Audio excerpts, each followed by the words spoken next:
Uma amizade que terminou de forma trágica. O jovem, que ficou famoso na infância quando cantava em programas de televisão, foi encontrado morto dentro de um carro. O melhor amigo confessou o crime, mas o motivo ainda é um mistério para a família e para quem convivia com os dois rapazes. Uma amizade de 15 anos. Os dois se davam muito bem. Que terminou em assassinato. Mesmo vendo o corpo dele dentro do carro, eu penei acreditar que realmente era ele.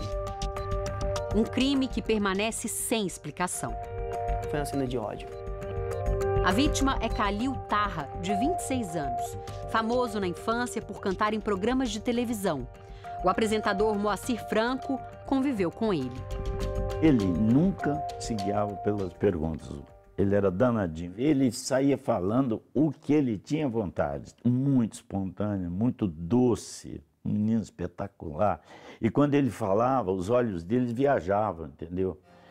Era muito emocionante. Eu estou completamente travado com esse negócio. E quando eu digo que não quero mais você... A música era um hobby para Khalil, mas a paixão dele era o comércio. Trabalhava como coordenador de vendas em uma empresa de publicidade. E muitas vezes vendia seus equipamentos antigos quando comprava novos.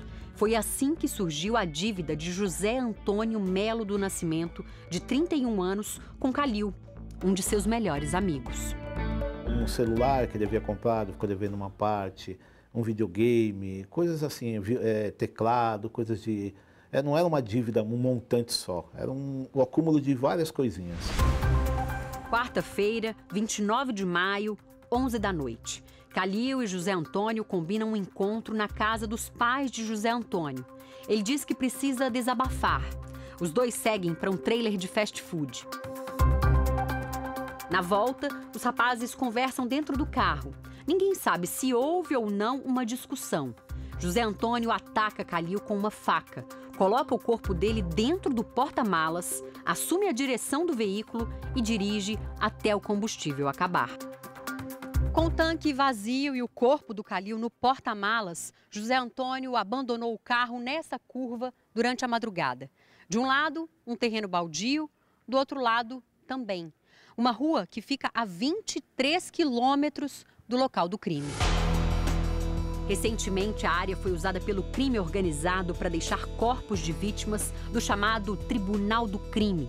Não é possível dizer se José Antônio sabia desse fato ou não. Depois de matar Khalil, José Antônio tenta se passar pelo amigo numa conversa com a mãe dele por mensagens de celular. Cláudia conta que por volta de 1h30 da manhã, achou estranho o filho não ter voltado para casa. Filho, tudo bem? E aí ele demorou um tempo para responder, mas já começou a me responder umas coisas estranhas, coisas que não... palavras que ele não usava, alguns erros de português, eu já comecei a achar uma coisa estranha. Só que na sequência, ele disse, eu encontrei com uma amiga, porque ele disse que estava vindo, mas eu encontrei com uma amiga que precisa desabafar, eu vou direto para o trabalho amanhã. Aí eu tive certeza que não era ele. No dia seguinte, Khalil estava de folga no trabalho. A família viajaria naquela semana. Cláudia e o marido, Ezequiel, saíram então em busca do filho. Segundo a polícia, José Antônio voltou a pé para casa depois de abandonar o carro da vítima. Ao chegar, sujo de sangue, confessou o crime para a esposa, que está grávida. Foi o pai dela quem levou o criminoso até a delegacia. Tentamos conversar com o sogro de José Antônio, mas ele não quis gravar entrevista. Disse apenas que a filha está muito abalada e que ainda não teve contato com o genro depois da prisão.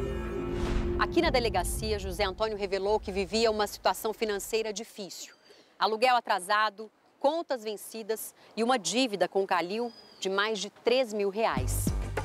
De acordo com o relatório da Polícia Civil encaminhado à Justiça, o acusado contou ao delegado que apanhou uma faca de cozinha para praticar um roubo em algum comércio e quitar suas dívidas, mas que acabou por desistir de cometer tal crime.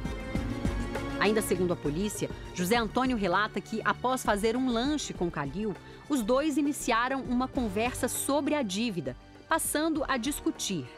Calil, então, ameaçou José Antônio, dizendo que, caso não saldasse seu débito, iria contar a seus familiares as coisas erradas de seu passado.